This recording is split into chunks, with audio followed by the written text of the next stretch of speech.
ఆంధ్రప్రదేశ్ ఎన్నికల్లో భారీగా పోలింగ్ నమోదైన తర్వాత వైసీపీలో అంతర్మదనం ప్రారంభమైంది. అధికారానికి దూరం అవుతామేమోననే భయాందోళన వారిని వెంటాడుతోంది. ఇక సర్దుకోక తప్పదేమోనని టెన్షన్ పడుతున్నారు. ఎన్నికల్లో వెల్లువెత్తిన ప్రజా చైతన్యం దేనికి సంకేతమని చర్చించుకుంటున్నారు. ఇక ఇంటికి పోక తప్పదా అనే ఆందోళన కూడా వారిలో కనిపిస్తోంది. వైసీపీ నేతలందరూ ఇప్పుడు ఇదే అంశంపై చర్చించుకుంటున్నారు. అధికార పార్టీ నేతల అంతర్మథనంపై ఇన్సైడ్ స్టోరీ. రాష్ట్రంలో నమోదైన భారీ పోలింగ్ ఇప్పుడు వైసీపీ నేతల వెన్నులో వణుకు పుట్టిస్తోంది. ప్రజలు ఏ పార్టీకి అనుకూలంగా ఓట్లు వేశారు అనే అంశంపై రకరకాల చర్చలు సాగుతున్నాయి. లెక్కింపు రోజు ప్రజలిచ్చే తీర్పు ఎలా ఉంటుందోనని తలుచుకుని టెన్షన్ పడుతున్నారనే టాక్ నడుస్తోంది. ఎన్డీఏ కూటమికి అనుకూలంగా ఉంటుందేమోనని ఆందోళన చెందుతున్నారు. ప్రజలు ఏకపక్షంగా తీర్పిస్తారా, ఆ సునామీలో తాము కొట్టుకుపోవాల్సి వస్తుందా అని ఊహించుకుని గుండెలు బాదుకుంటున్నారు. అధికారం కోల్పోతే తమ పరిస్థితి ఏంటి అని తలుచుకుని టెన్షన్ పడుతున్నారు.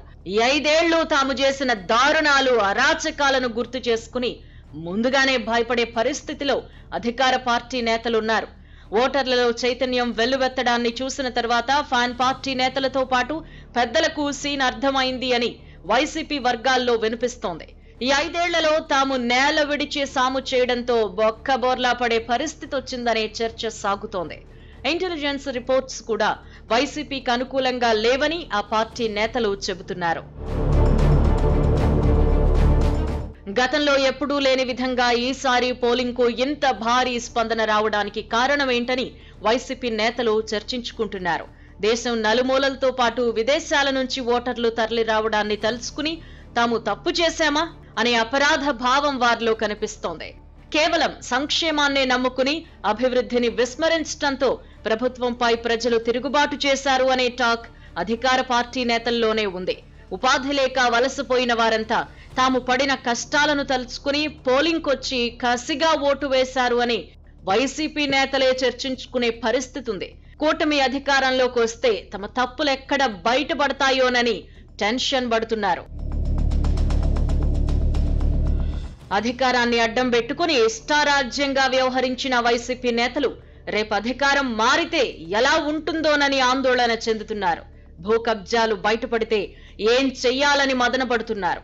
వైసీపీలో గెలిచిన ఎమ్మెల్యేలకు పెద్దగా ఇబ్బంది ఉండదు, ఓడిన వారి పరిస్థితి దారుణంగా ఉంటుందని ముందుగానే ఊహించుకుని భయపడుతున్నారు.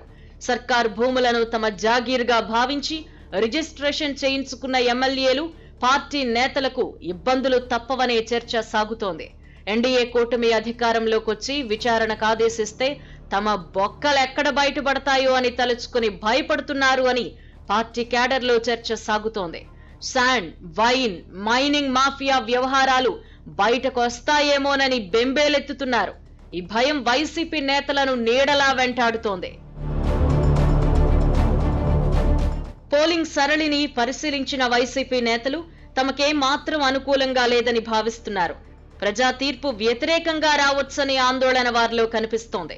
పోలింగ్ శాతం పెంచేందుకు పౌరులు తరలివచ్చిన తీరు, వారి భావాలను పరిశీలించిన నేతలు ప్రజలు మార్పు కోరుకున్నారు అనే అంచనాకొచ్చారని వినిపిస్తోంది. పోలింగ్ సరళి, మహిళలు ఉత్సాహంగా ఓటేసిన తీరు పరిశీలించారు. యువత, రైతులు ఓటింగ్ లో పాల్గొనడాన్ని చూసిన ప్రతి ఒక్కరూ కూటమికి అధికారం అనే ఆలోచనకొచ్చారు. టీడీపీ, జనసేన, బీజేపీ నేతలు కూడా గెలుపుపై ధీమా వ్యక్తం చేస్తున్నారు. కానీ అధికార పార్టీలో ఆ ధీమా కనిపించడం లేదు. వారిలో నైరాశ్యం నెలకొంది. ప్రజలు సంక్షేమంతో పాటు అభివృద్ధిని కోరుతున్నారని, దీని ద్వారా తేటతెల్లమైందని వ్యాఖ్యానిస్తున్నారు. ఓట్ల లెక్కింపు జరిగే జూన్ 4 వరకు తమకు టెన్షన్ తప్పదని భావిస్తున్నారు. అప్పటి వరకు నిద్రలేని రాత్రులు తప్పవనే ఆందోళన వైసీపీ నేతల్లో కనిపిస్తోంది.